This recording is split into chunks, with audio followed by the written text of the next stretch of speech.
నమస్కారం, HN9 TV news కి స్వాగతం. నెల్లూరు రూరల్ నియోజకవర్గంలో త్వరలోనే టీడీపీ ఖాళీ కావడం ఖాయమనే సంకేతాలు సుస్పష్టంగా కనిపిస్తున్నాయి. మొన్న 32వ డివిజన్లో, నేడు 33వ డివిజన్లో ప్రతిపక్ష పార్టీ టీడీపీ నుండి ప్రజాప్రభుత్వానికి మద్దతు ప్రకటించి అభివృద్ధినే ఆకాంక్షించే మంచి మనిషి ఎంపీ ఆదాల ప్రభాకర్ రెడ్డి నాయకత్వానికి జైకొట్టి వైఎస్ఆర్సీపీ గొడుక్కెందుకొచ్చేస్తున్నారు. గురువారం 33వ డివిజన్లోని నేతాజీ నగర్లో 1,40,00,000 రూపాయల నిధులతో వివిధ అభివృద్ధి నిర్మాణ పనులకు శంకుస్థాపన చేసేందుకు విచ్చేసిన MP rural incharge Adala Prabhakar Reddy సమక్షంలో ఆ డివిజన్ ఇన్ఛార్జ్ బెజవాడ మేఘనాథ్ సింగ్ ఆధ్వర్యంలో 50 కుటుంబాల గలవారు వైఎస్ఆర్సీపీలోకి చేరారు. సంక్షేమ అభివృద్ధి కార్యక్రమాలకు ఆకర్షితులై ముఖ్యమంత్రి వైఎస్ జగన్మోహన్ రెడ్డి నాయకత్వాన్ని బలపరుస్తూ తనపై ఎంతో నమ్మకం ఉంచి వైఎస్ఆర్సీపీ పార్టీలో చేరేందుకు ముందుకు వచ్చిన వారికి ఎంపీ ఆదాల ప్రభాకర్ రెడ్డి వైఎస్ఆర్సీపీ కండువా కప్పి పార్టీలోకి ఆప్యాయంగా ఆహ్వానించారు. పార్టీలో చేరిన ప్రతి ఒక్కరికి సముచిత స్థానం కల్పించడంతో పాటు అన్ని విధాలా అండగా ఉంటానని, ఏ సమస్య వచ్చినా అవసరమైన సహాయ సహకారాలు అందిస్తానని ఎంపీ ఆదాల ప్రభాకర్ రెడ్డి పార్టీలో చేరిన వారికి భరోసా ఇచ్చారు. నెల్లూరు రూరల్ నియోజకవర్గంలో ఇన్ఛార్జిగా బాధ్యతలు తీసుకున్న అతి తక్కువ సమయంలో 150 కోట్ల రూపాయలకు పైగా నిధులు తీసుకొచ్చి నియోజకవర్గ ప్రాంతాన్ని అభివృద్ధి పదంలో నడిపిస్తున్న ఎంపీ ఆదాల ప్రభాకర్ రెడ్డి నాయకత్వానికి తమ సంపూర్ణ మద్దతును ఇచ్చి రానున్న ఎన్నికల్లో ఎంపీ ఆదాల ప్రభాకర్ రెడ్డి రూరల్ ఎమ్మెల్యేగా అత్యధిక మెజారిటీతో ఘన విజయం సాధించేందుకు తాము అహర్నిశలు కృషి చేయడం జరుగుతుందని పార్టీలో చేరిన పలువురు పేర్కొన్నారు. ఎంపీ ఆదాల సమక్షంలో 33వ డివిజన్ ఇన్ఛార్జ్ మేఘనాథ్ సింగ్ సహకారంతో పాండ్యం లోకేష్, సాతూర్ ధనల ఆధ్వర్యంలో వైఎస్ఆర్సీపీలో చేరిన వారిలో మన్యం పులిచంటి, అరవ కుమార్, అరవ మోహన్, వడమల మణి, సునీల్, శశి, రాజశేఖర్, శివారెడ్డి, ఏ అబ్బి, స్వర్ణ, ఏ వెంకటేశ్వర్లు, పుట్టా భాను, శంకర్, పాండ్యం రవి, పెరుమాల్, ప్రభాకర్, శేషయ్య, గోకుల్, లోకి, కిషోర్, పుట్టా వంశీ తదితరులు ఉన్నారు. ఈ కార్యక్రమంలో 33వ డివిజన్ ఇన్ఛార్జ్ అలగల ప్రభాకర్, సచివాలయ కన్వీనర్ అశోక్ దాస్, నగర mayor Potluru Sravanthi Jayavardhan, Nellore Vijaya dairy chairman Kondreddy Rangareddy, AMC chairman Pernati Koteswarareddy, Swarna Venkaiah, Palakurthi Ravikumar, CH Haribabu Yadav, YSRCP నాయకులు, కార్యకర్తలు, అభిమానులు, ప్రజలు తదితరులు పాల్గొన్నారు.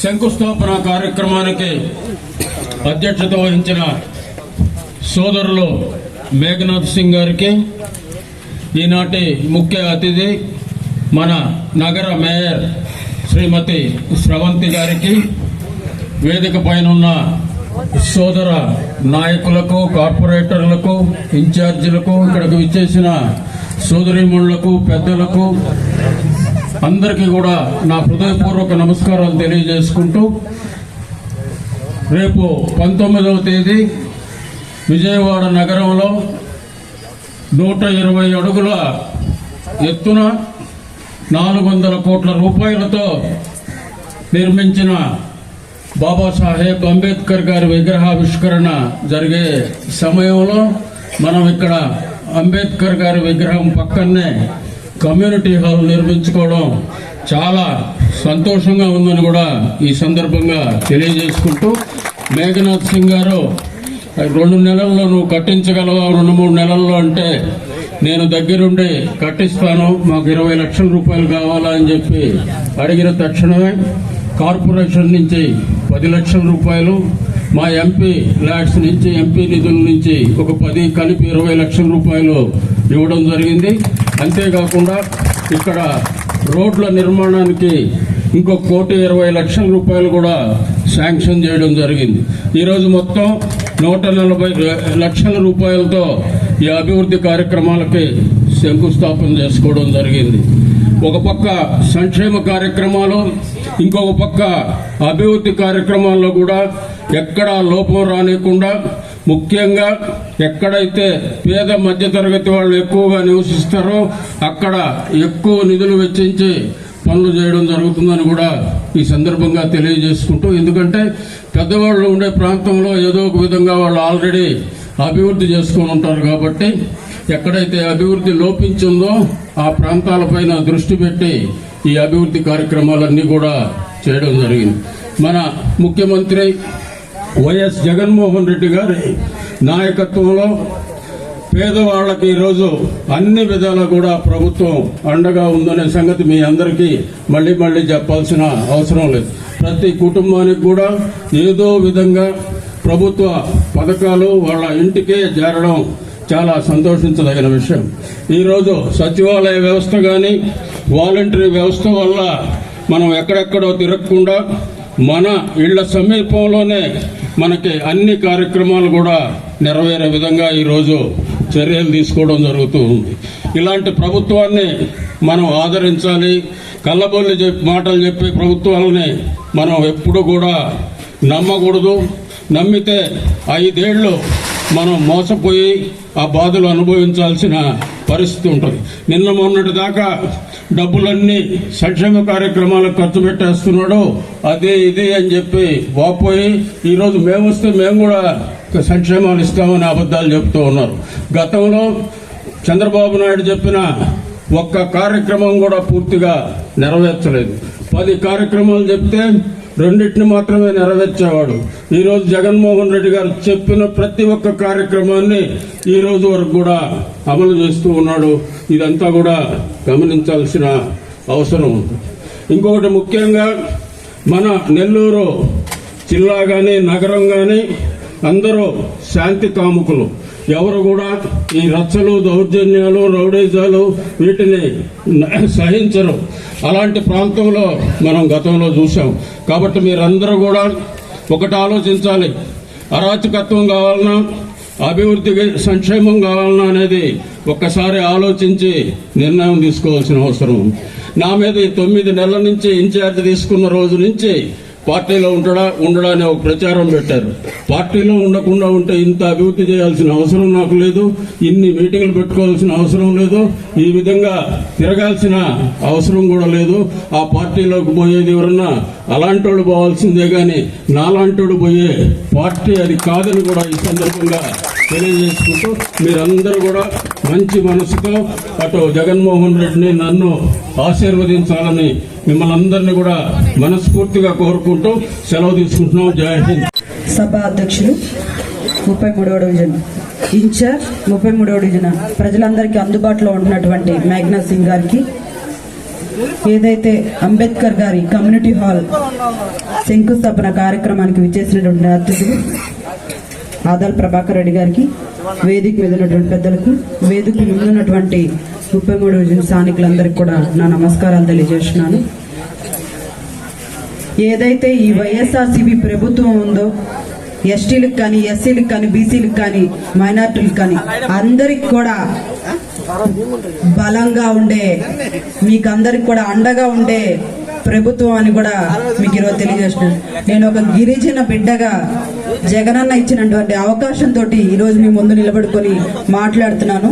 అదే విధంగా మా ఆరాధ్య దైవం అయినటువంటి అంబేద్కర్ గారి కమ్యూనిటీ హాల్ 18 సంవత్సరాలు అయింది అని ఒక అన్న చెప్పారు. 18 సంవత్సరాల నుంచి జరగలేదని ఈ రోజు జరుగుతుందంటే అది కేవలం జగన్మోహన్ రెడ్డి గారి దయ వల్ల అని మీ అందరికి కూడా తెలియజేస్తున్నాను. ఈరోజు మా ఎస్టీలకు కానీ, ఎస్సీలకు కానీ ఎటువంటి అవకాశాలు ఉండవు, కానీ రిజర్వేషన్స్ మాత్రమే ఉంటాయి. ఇంత రిజర్వేషన్ అని ఉంటుంది. ఎస్టీలకి, ఎస్సీలకి కానీ కాలనీస్ ఉంటాయి, అక్కడికి ఎవరు వచ్చి చూసే పరిస్థితి ఉండదు.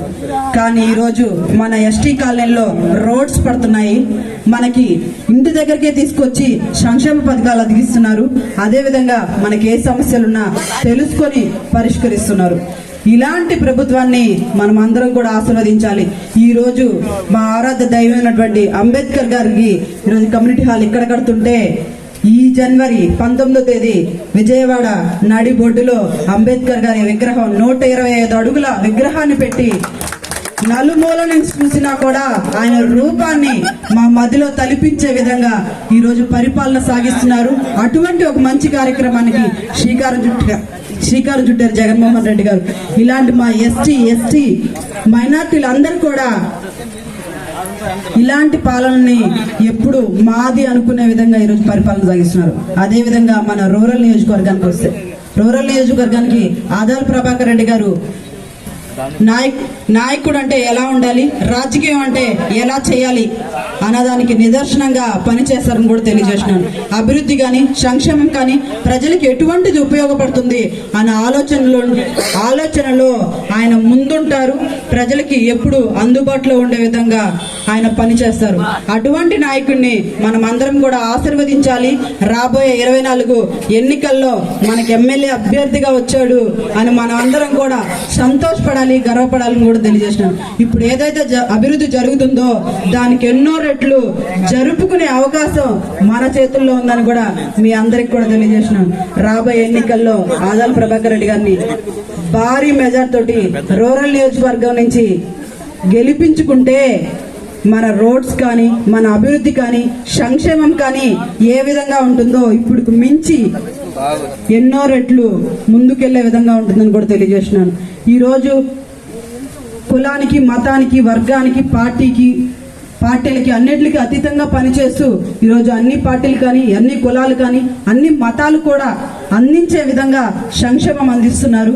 ఆనాడు రాజ్యాంగం రాసినటువంటి బాబాసాహెబ్ అంబేద్కర్ గారి రాజ్యాంగం గ్రామ పరిపాలన రావాలి అన్నదాన్ని ఈరోజు నిరూపించి వాలంటరీ వ్యవస్థ ద్వారా, సచివాలయం వ్యవస్థ ద్వారా ప్రతి ఇంటికే తీసుకొచ్చి అందిస్తున్నటువంటి జగన్మోహన్ రెడ్డి గారికి మీ అందరి ఆశీస్సులు ఉండాలి. 6 కూడా నిలబెట్టుకోలేని పరిస్థితి. 6 పెద్దగా చెప్పుకోవాల్సిన విషయాలు కాదు. మీ అందరికీ తెలుసు. మొదటిది డ్వాక్రా మహిళలకి రుణమాఫీ చేస్తా అన్నాడు, చేయలేదు. రెండోది రైతు రుణమాఫీ చేస్తా అన్నాడు, చేయలేదు. నిరుద్యోగులందరికీ ఉద్యోగం ఇస్తా అన్నాడు, ఇవ్వలేదు. వాళ్ళకి ఉద్యోగం ఇచ్చేంత వరకు నిరుద్యోగ వృత్తి ఇస్తా అన్నాడు, ఇవ్వలేదు. అంటే ఆయన సొంత మామను కూడా మోసం చేసి, ప్రజల్ని మోసం చేసి, కుటుంబాన్ని మొత్తం మోసం చేయడానికి అలవాటు పడిన వ్యక్తి కాబట్టి ఇప్పుడు మీ అందరి దగ్గరికి వచ్చి కొత్తగా ఓటీపీలు అడుగుతున్నారు తెలుగుదేశం పార్టీ నాయకులు. ఆ ఓటీపీల ద్వారా మీకు హామీ ఇచ్చే ప్రయత్నం చేస్తున్నారు. మేము ఈ పనులు చేస్తాం, ఆ పనులు చేస్తామని ఇంటర్నెట్ లో పెట్టి మేనిఫెస్టో పెట్టిన దాన్నే ఎత్తేసినటువంటి ఘనత చంద్రబాబు నాయుడు గారిది. మరి మీకు సెల్ ఫోన్ లో పంపించే ఆ హామీలు ఏమాత్రం మీరు నమ్మతారా అనే విషయాన్ని రేపు 2024లో ఆయనకు తెలియజేయాలమ్మా. ఇకపోతే క్రితం ముఖ్యమంత్రి వైఎస్ జగన్మోహన్ రెడ్డి గారు ఆంధ్రప్రదేశ్ కి మళ్ళీ ఎందుకు కావాలి అని అంటే, నాకంటే కూడా మీ అందరికీ బాగా తెలుసు. ఈరోజు అమ్మఒడికి కావాలంటే జగన్మోహన్ రెడ్డి కావాలి, మీ ఇంటి వద్దకే రేషన్ కావాలంటే జగన్మోహన్ రెడ్డి కావాలి. తోడేలు వచ్చేసరికి రాత్రి పోయేసి రోజు ఒక మేకని ఒక గ్రామం నుంచి కొట్టుకొని తీసుకొచ్చేస్తా ఉంది. కుందేలు ఏందబ్బా రాత్రి తోడేలు కనబట్టలేదంటే వరుసగా 6 రోజులు చూస్తే కనబట్టలేదు. ఒక రోజు సండే రోజు ఇద్దరు మీట్ అయ్యి ఏంటో అసలు 6 days కనిపించలేదు, సండే ఈ రోజు ఇద్దరం కలిసి ఏంటి సంగతులు అంటే అడిగి పోతున్నాడు, మండే ట్యూస్డే వెన్స్డే అంటే లేదు, ఈ విధంగా రాత్రి పోతున్నాడు. పక్క గ్రామంలో మంచి సరుకుంది, మేకను వేసుకొస్తున్నా కొనేస్తున్నాడు. ఈ గ్రామస్తులు ఏం చేశారంటే ఇదేందో జరుగుతుందని చెప్పేసి మాట్లాడుకు వీళ్ళ మీటింగ్ కుందేలు అనేది ఒకసారి నీ చాకచక్యం ఎలా చేస్తున్నావు ఒకసారి నేను కూడా చూడాలా అని. సరే పోదాంపా అని చెప్పేసి ఇద్దరు కలిసిపోయారు. గ్రామస్తులందరూ చూసుకొని ఉన్నారు, చెత్తగా బాధారు తోడేల్ని. దాంతో పాటు కుందేలు కూడా కోటింగ్ పడింది. కుందేలు అనేది ఏందయా నువ్వు మమ్మల్ని కోటింగ్, నేను శాకాహారిని, నేనేమి తిన్నాను, నాకు మాంసం అలవాటు లేదు అంటే, నువ్వు ఎవరితో పాటు తిరుగుతున్నావు, వాడు తప్పు చేస్తున్నప్పుడు తప్పు అని చెప్పబడలే అంటే. ఇక్కడ నేను ఎందుకు చెప్తున్నా అంటే తోడేళ్లతో సహవాసం చేస్తే తన్నులు మనగడ పడతాయి. మీరు కానీ తోడేళ్ల సహవాసం కోరుకుంటే అలా ఉంటది. కుందేలు లాంటి సాధువు జంతువు కూడా దెబ్బలు పడతాయి. అందుకని అర్థం చేసుకోవాల్సిందంటే ఆదాల ప్రభాకర్ రెడ్డి గారు లాంటి నాయకుడు రూరల్ ప్రజలకి అందడం అనేది ఎంతో ఎంతో ఎంతో అదృష్టం. దానికి ఒక్క ఎగ్జాంపుల్, సర్వేపల్లిలో అన్న పోటీ చేస్తున్నప్పుడు ఎకరా 40,000, ఆయన అడుగు పెడితే ఎకరా 1,00,00,000. ఇది ఈయన అడుగు పెట్టక ముందు ఎకరా 40,000, ఈయన అడుగు పెట్టాక అంకణం 40,000 కూడా దొరకట్లా. ఇప్పుడు ఇక్కడ అడుగు పెట్టాడు, ఇక్కడ ఏం జరుగుద్దో కానీ మాకు తెలియట్లా. చాలా మంది రియల్ ఎస్టేట్ వ్యాపారులు మాట్లాడుకుంటున్నారు, వచ్చే 5 సంవత్సరాల మటుకు కొనేయాలంటే అమ్మేవాడు ఎవడి ఆదాల ప్రభాకర్ రెడ్డి వచ్చిన తర్వాత. అంటే పరిస్థితులు చూడండి. అంటే ఆదాల ప్రభాకర్ రెడ్డి గారు పల్లెలో అడుగు పెడితే ఆ పల్లె గ్రామం అవుతుంది. ఆదాల ప్రభాకర్ రెడ్డి గ్రామంలో అడుగు పెడితే ఆ గ్రామం మండలం అవుతుంది. ఆదాల ప్రభాకర్ రెడ్డి మండలంలో అడుగు పెడితే అది వచ్చేసరికి పట్టణం అవుతుంది. ఆదాల ప్రభాకర్ రెడ్డి పట్టణంలో అడుగు పెడితే అది కార్పొరేషన్ అవుతుంది. అవునా కాదా? అందరూ కూడా ఆలోచించండి. కళ్ళబొల్లి మాటల్ని నమ్మొద్దు, మాయలోని నమ్మొద్దు. అసలు అర్హత లేనటువంటి వాడిని ముఖ్యమంత్రి చేయాలని చెప్పేసి కొంతమంది పని కట్టుకొని కూర్చొని ఉన్నారు. 2 పేపర్లు ఉన్నాయి, ఒకటి చిత్రజ్యోతి, ఒకటి ఈనారా. ఒకటి చిత్రజ్యోతి, దాని లోపల బయట పేరు వేరే, లోపల పేరు మటుకు దాని పేరు చిత్రజ్యోతి. ఇంకో పేపర్ ఉంది, దాని లోపల పేరు వచ్చి ఈనారా, బయట పేరు వేరేది. ఇంకా అది మీరు నెట్లో కొట్టి చూసుకోండి. అలానే వీళ్ళు రాసే కళ్ళబొల్లి మాటలు వీళ్ళ చేత బలవంతంగా రాపించడం. రేపు ప్రపంచ మేధావి బిఆర్ అంబేద్కర్ ఈ యొక్క కమ్యూనిటీ హాల్ కట్టడం చాలా సంతోషకరము. వైఎస్ఆర్ పార్టీ మీద, జగన్మోహన్ రెడ్డి గారి మీద, నా మీద నమ్మకంతో యువకులు పెద్ద ఎత్తున పార్టీలో చేరడం, లోకేష్ గారి ఆధ్వర్యంలో, మరి పాండ్యం లోకేష్ గారు, పాండ్యం రాంబాబు గారు, పాండ్యం బాబులు గారు, పాండ్యం సతీష్ గారి ఆధ్వర్యంలో చేరిన యువకులందరికీ కూడా స్వాగతం తెలియజేసుకుంటున్నాం. అదేవిధంగా సాతూరు ధనవీరు, మన్యం పులి, చంటి, అరవకుమార్, అరవమోహన్, వడమల మణి, సునీల్, శశి, రాజశేఖర్, శివారెడ్డి, అబ్బి, స్వర్ణ, వెంకటేశ్వర్లు, భానుశంకర్, పాండ్యం రవి, పెరుమాళ్, ప్రభాకర్, ఇంకా చాలా మంది యువకులు చేరడం చాలా సంతోషం. వాళ్ళని మనస్ఫూర్తిగా పార్టీలోకి ఆహ్వానిస్తూ, వారికి జనసేన నుంచి వినోద్ గారి ఆధ్వర్యంలో ఈ యువకులందరూ చేరడం మా పార్టీకి మరింత బలం చేకూరడం సంతోషం. వాళ్ళకి అన్ని విధాలా కూడా వాళ్ళకి మేము అండదండలు ఇచ్చి, వాళ్ళకి అన్ని విధాలా మేము పార్టీలో సముచిత స్నానం ఇచ్చి, వాళ్ళకి ఎక్కడ ఏ ఇబ్బందులు ఉన్నా, ఏ అవసరాలు ఉన్నా మా అండదండలు పూర్తి స్థాయిలో ఉంటాయని కూడా తెలియజేసుకుంటూ వాళ్ళని మనస్ఫూర్తిగా పార్టీలోకి ఆహ్వానిస్తూ సెలవు తీసుకుంటున్నాం. మరిన్ని అప్డేట్స్ కోసం మన HN9 టీవీ ఛానల్ ని సబ్స్క్రైబ్ చేసుకోండి.